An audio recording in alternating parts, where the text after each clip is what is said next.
Hi, welcome to another edition of our demonstration. Today we're going to demonstrate how to interface the push button in order to control a LED. So using the push button, every time the user tries to push the button, the LED will be turned off. So after depressing the button, the LED will turn off.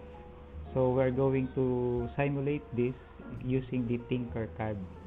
So this is our activity for today, and then this is our circuit diagram. So we're going to design this this circuit in the TINKERCAD. So I'm going to create a new circuit. So this will create the circuit wherein we're going to add the Arduino Uno in our work area of the TINKERCAD, and then we add a breadboard, and then we need to add a LED, and then the resistor,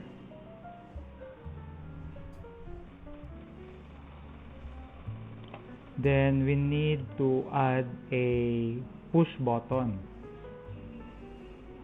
So we will search for a push button, then we will drag this to the breadboard. Then we need to add a resistor,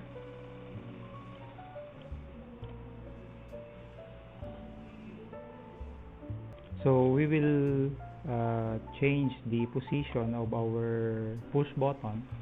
So take note, our LED, the cathode or the ground, the resistor will be connected to the ground pin of our LED, and then the positive or the anode pin will be connected to pin number 13. So the ground will be connected to the negative side of our breadboard. Then we change this to black. Then the push button, so the one end of the push button, we're going to change the resistance, the value of the resistance of our resistor. So we will change this to the ideal value for the LED, which is 220, and then the resistance for our LED, for our push button, will be changed to 10 kilo ohms. Next, we connect the other leg or pin of our push button to the positive pin. So we'll change the wire color to red, and then in between the legs or terminal of our resistor, we connect the wire to pin number 2. So there you have it, our circuit for interfacing the push button in order to control the LED. It will, when the user tries to push the button, the LED will turn on, and then when the user depress the push button, the LED will turn off. So we are now ready to code our circuit, or we are ready to code the program for our microcontroller. So we are going to delete the blocks, and then we're going to create a variable. So we create the variable name button state,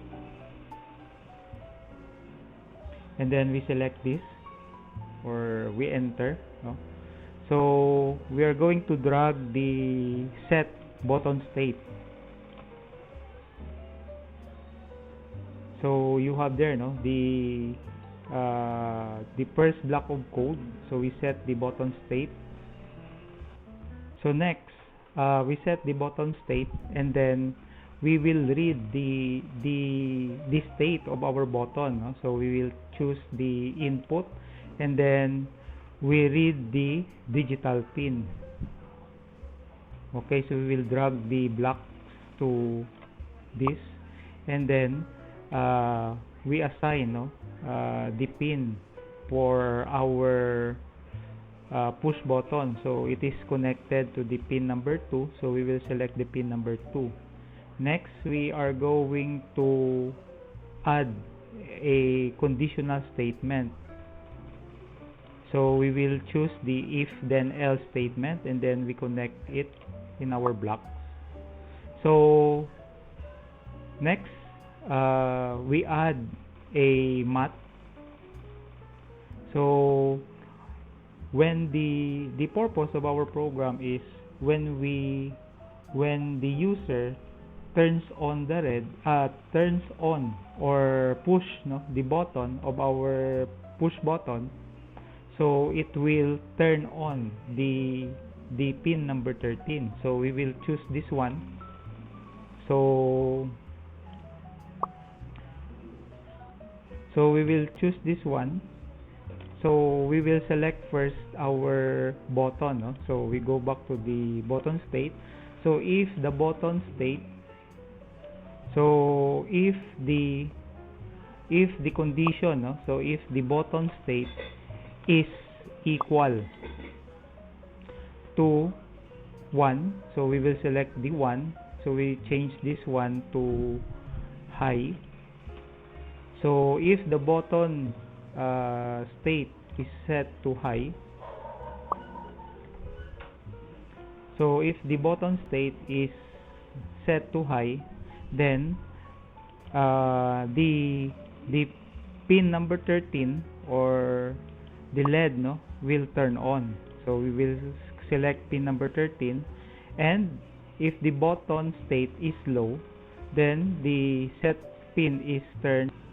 So the pin, we change this to pin number 13. We will select the pin number 13 and then set to low. So our program is ready. So we can also check for the command line or the program in text mode. So this is the equivalent of our program. So from blocks to the text or the code. So we can now ready to simulate our circuit. So take note of what will happen when we push the button.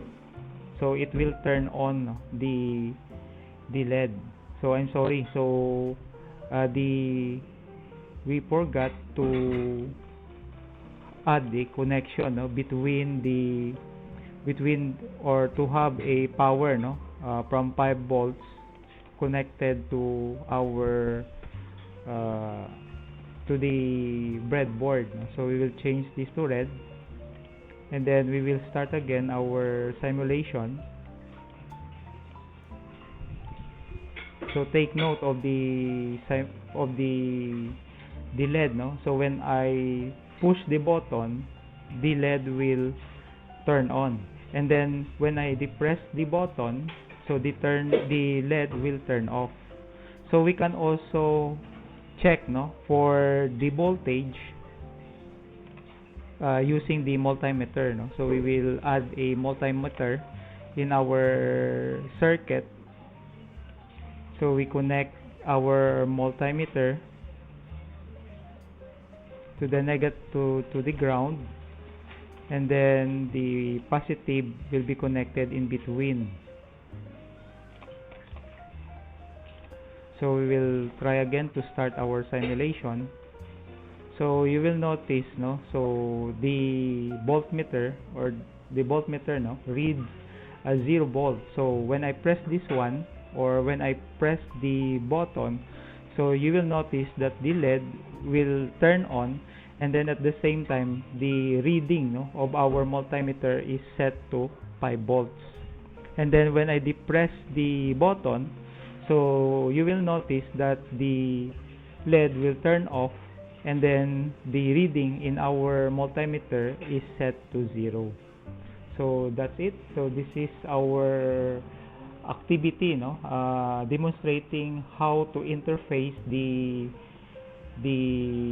push button and the LED connected to our Arduino microcontroller, and then simulated, no, in the TINKERCAD. So thank you for watching.